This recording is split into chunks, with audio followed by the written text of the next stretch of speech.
이 시간 말씀의 제목은 주님의 은혜입니다. 주님의 은혜. 예수님이 붙잡혔을 때 예수님께서 그 새벽 미명 시간에 많은 무리들이 예수님을 붙잡으러 오셨잖아요. 예수님께서 붙잡혔을 때 제자들은 예수님을 다 버렸습니다. 3년 동안 예수님께 배우고 또 예수님께 많은 사랑을 받았지만 결정적인 순간이 되니까 제자들은 예수님을 버리고 다 도망갔습니다. 그래서 오늘 본문에 보니까 예수님은 제자들에게 너희가 이 밤에 나를 버릴 것이다 말씀하시고 스가랴 13장 그 13장에 있는 그 예언을 들어서 목자를 치리니 양떼가 다 흩어질 것이다. 그리고 32절에 내가 살아난 후에 너희보다 먼저 갈릴리로 갈 것이다 그랬는데, 자, 이 갈릴리로 갈 것이다 왜 그러셨을까요? 자, 예수님은 갈릴리로 가셔서 제자들을 기다린 겁니다.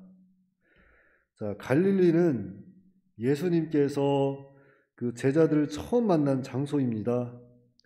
베드로에게는 잊을 수 없는 장소가 갈릴리예요.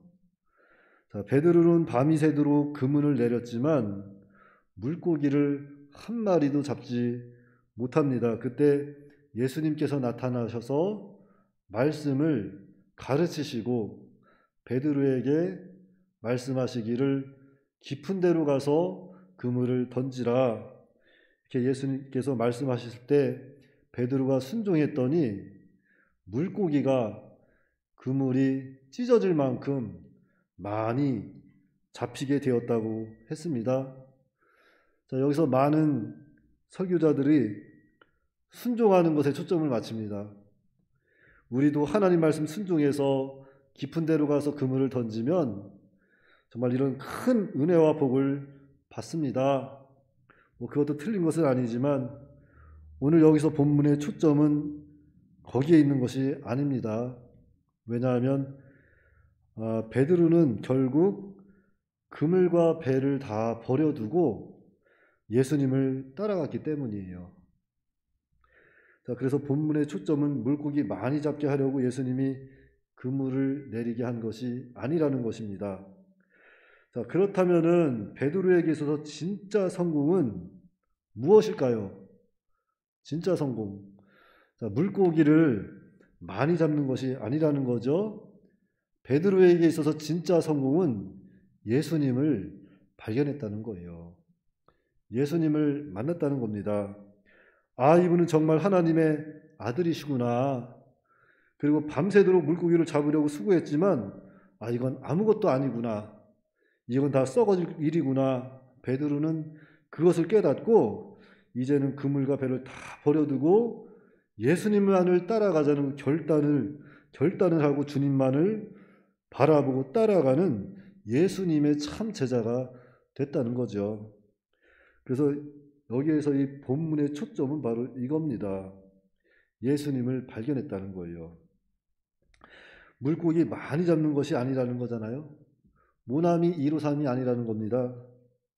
베드로가 예수님을 발견하고 이런 것들, 세상 영광, 세상 재물, 이거 다 아무것도 아니구나 깨닫게 되는 순간이었다는 거예요. 자, 베드로가 거기서 예수님을 만나지 못하고 만약에 물고기만 정말 실컷 잡았다면 뭐가 됐을까? 그는 그냥 어부로 남았을 겁니다. 물고기 많이 잡는 어부.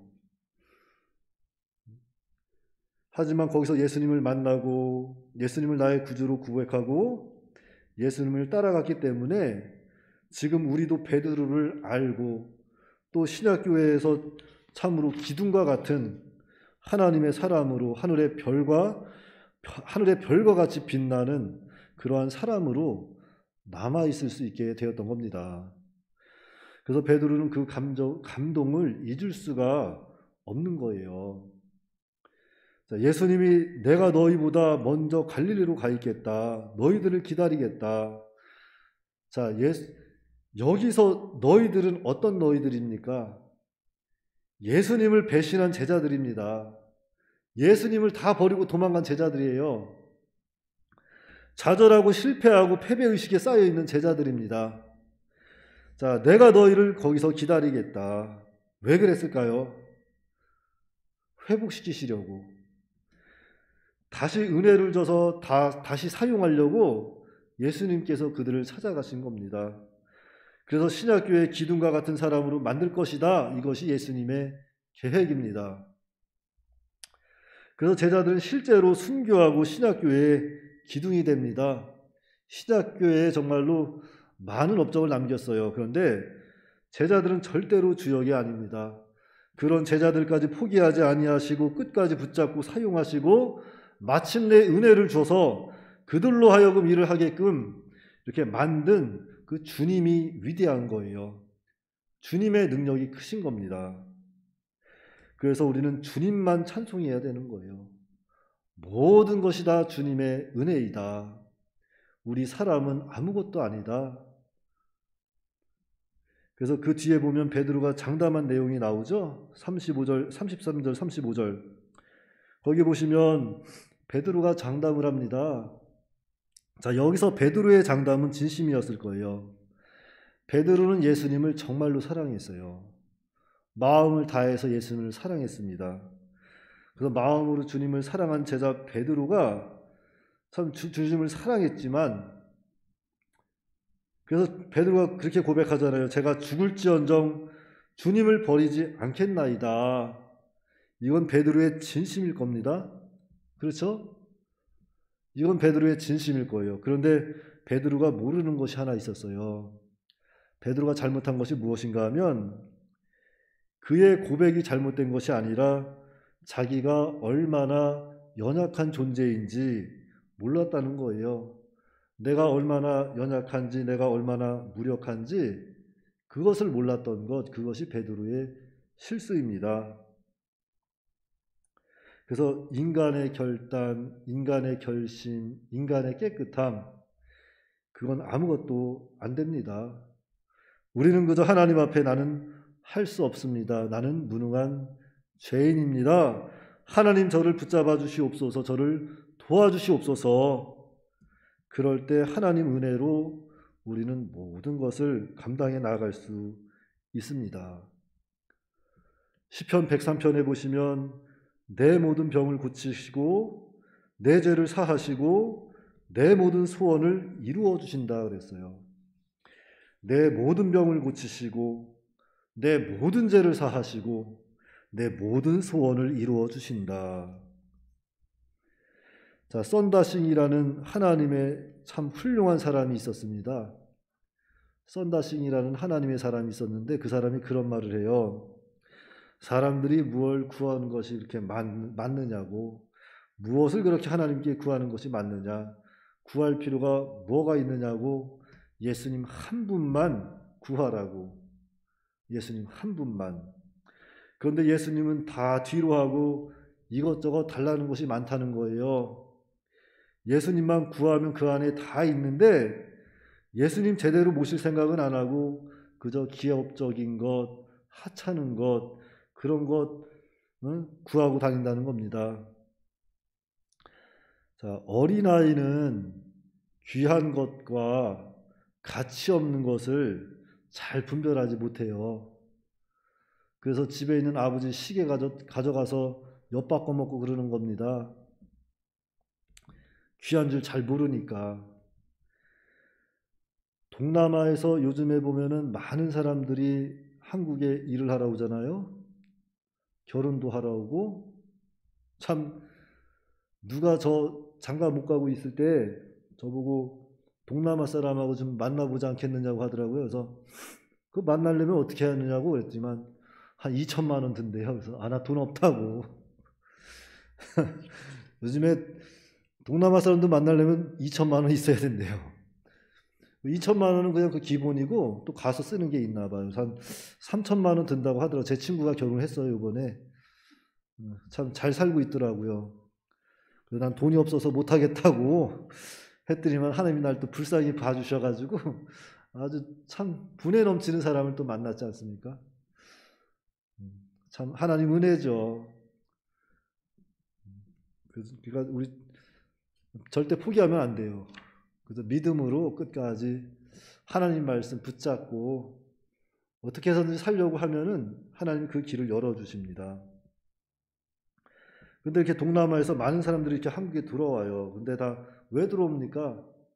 돈 벌어가지고 고향에 계신 부모님한테 다 보내주려고 효도하고 싶어서 다 이렇게 들어오는데 참 그 사람들 말 들어보면 참 불쌍해요. 불쌍하고 참 눈물이 날 지경입니다. 그 사람들 보면은. 정말 환경 이기는 장사가 없다 그러잖아요. 환경 이기는 장사가 없으니까 환경이 그러니까 참 고향을 떠나서 부모를 떠나서 먼 타국에서 여러 가지 또 고생도 하고 하는데 그거 보면 참 불쌍한 일이지만 또 돈 좀 벌겠다고 오는 거잖아요. 그런데 누가 돈을 막 줘요? 안 주지. 세상은 절대 돈을 주지 않습니다. 세상은 절대 돈을 안 줘요. 그러니까 그런 거 벌겠다고 애쓰는 것보다도 환경이 어떤 환경이 되었던지 주님 한 분만 제대로 모시고 주님 안에서 살면 그 안에 다 있다는 거예요. 주님 한 분만 그 마음에 잘 모시고 주님 안에서 살면 주님 안에 돈도 있고 주님 안에 건강도 있고 주님 안에 내가 바라는 복이 다 있습니다. 젊은 친구들 잘 들어야 돼요. 세상이 돈을 잘 줘요, 안 줘요? 안 주죠? 당연히 부모님도 돈 달라면 돈 잘 안 주는데 세상이 죽어서 안 주지. 그런데 예수님 안에 다 있어요. 예수님 안에 돈도 있고 건강도 있고 내가 바라는 복이 주님 안에 다 있다는 겁니다. 그러니까 먼저는 내가 얼마나 연약한지 내가 얼마나 무력한지 우리는 그것을 깨달아야 돼요. 우리는 그것을 깨닫고 예수님 안에 다 있으니까 예수님을 바로 찾고 예수님만 바로 모시고 예수님 뜻대로 살려고 애쓰면 하나님 은혜로 우리가 감당할 수 있다는 겁니다. 환경을 이길 수 있어요. 그러니까 환경에 지배받으면 안 됩니다. 환경에 지배받으면 안 돼요. 환경에 지배받지 말고 환경이 흔들리지 말고 누구를 바라봐야 되겠어요? 예수님을 바라봐야 됩니다. 예수님만 바라보고 예수님 안에서 살면 예수님이 다 주세요.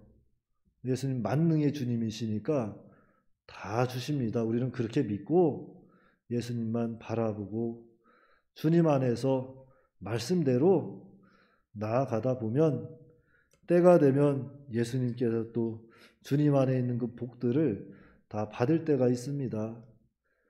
그러니까 먼저는 우리가 정말로 예수님을 의지해야 돼요. 예수님 안에서 살아야 됩니다. 예수님을 찾고. 제가 왜 자꾸 예수님 찾으라고 하냐면은 여기 계신 분들도 예수님 다 만났다고 생각하지만 아직 예수님 정말로 만나지 못한 사람들이 있을 수도 있어요. 그러니까 예수님을 만나야 됩니다. 예수님을 만나면 그 안에 모든 게 있어요.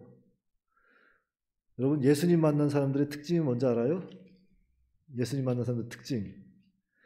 강도사님 보면은 평안해 보여요?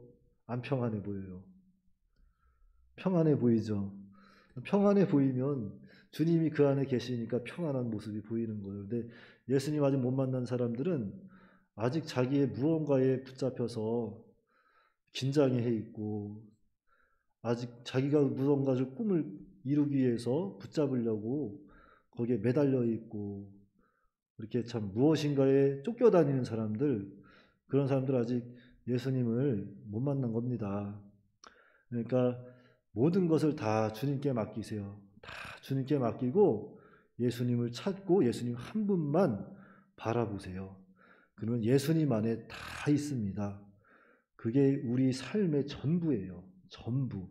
그 안에 다 있어요. 그러니까 예수님만 구하면 그 안에 다 있다는 걸 확실히 믿으시고 예수님 찾고 주님 안에서 사시기 바랍니다. 기도하겠습니다. 하나님 아버지 은혜를 감사합니다. 참으로 하나님 은혜로 우리가 참 예수님을 알게 되었고 예수님을 믿게 되었고 주님 안에서 살아갈 수 있도록 인도하여 주시는 은혜를 참으로 감사합니다. 하나님 아버지시여, 이 제자들이 예수님과 3년 동안이나 함께 다니면서 많은 기적을 보고 예수님의 사랑을 받았지만 참으로 예수님께서 많은 무리들에게 잡힐 때 예수님을 다 버리고 도망갔습니다. 그렇지만 예수님께서는 부활하셔서 그 제자들을 다시 찾아가셔서 낙심하고 좌절하고 실패한 제자들을 붙잡아 일으켜 주시고 세워주시고 만나주셔서 다시금 일할 수 있도록 은혜를 역사하여 주시는 은혜를 감사합니다. 하나님 아버지, 이 시간 세상에 나가서 실패한 사람들이 있다면, 참으로 세상에 나가서 상처받은 영혼들이 있다면 하나님께서 다시 한번 붙잡아 주시고 일으켜 세워 주시옵시고 하나님의 사람으로 거듭거듭 일어설 수 있도록 은혜로 역사하여 주시옵소서. 이 시간 예수님 만나는 시간 될 수 있도록 하나님 붙잡아 주시고 역사하여 주시옵기를 간절히 바라고 원하오며 예수님의 이름으로 기도하옵나이다. 아멘.